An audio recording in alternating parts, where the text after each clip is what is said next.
Naragsak nga aldaw, ako si Teacher Geneva, ang inyong guro. Tara, tuklasin natin ang nasyonalismo sa Timog at Kanlurang Asya. Ang nasyonalismo ay ang damdaming makabayan na nagpapakita ng matinding pagmamahal at pagpapahalaga sa inang bayan. Ang nasyonalismo ay may dalawang pangunahing anyo. Una ay ang defensive nationalism o mapagtanggol na nasyonalismo, tulad ng sa Pilipinas na ipinaglaban ang kalayaan mula sa pananakop. Pangalawa ay ang aggressive nationalism o mapusok na nasyonalismo, tulad naman ng sa Japan na ginamit ito upang palawakin ang kanilang teritoryo. Sunod naman ay ang mga manifestasyon nito. Paano nga ba natin may papakita ang nasyonalismo? Una ay sa pamamagitan ng pagkakaisa.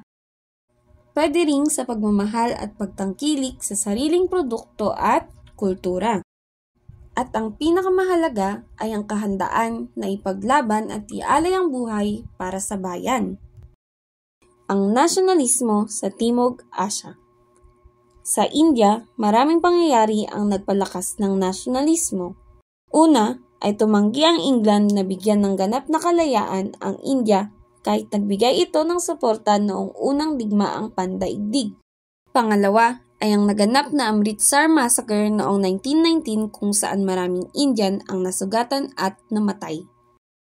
Ang susunod naman ay ang panghihimasok ng England sa kanilang tradisyon at paniniwala gaya ng pagpapatigil sa suti, isang sinaunang kaugalian sa India kung saan ang balong babae ay sinusunog kasama ang labi ng kanyang namatay na asawa.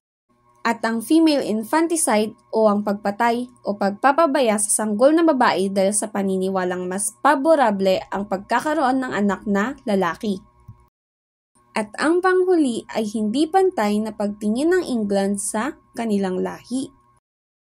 Dito na pumasok si Mohandas Gandhi, ang ama ng mapayapang revolusyon sa India.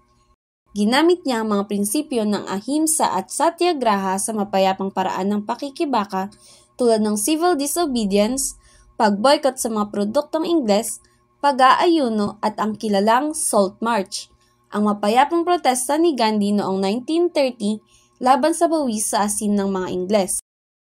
Samantalang, ang nasyonalismo sa Kanlurang Asya ay nagsimulang sumiklab sa pagbagsak ng Ottoman Empire at ang pamumuno ng mga kanluraning bansa.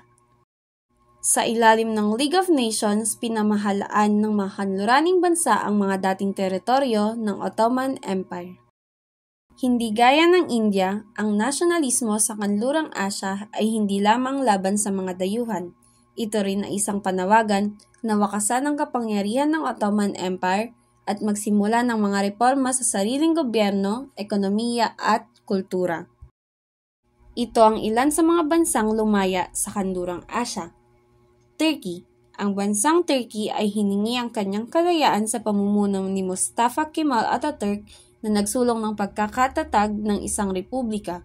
Siya rin ay namuno sa Battle of Tobruk kung saan ay naitaboy ang Italyano. Lebanon. Natamo naman ng Lebanon ang kanyang kalayaan noong 1770 mula sa Imperyong Ottoman.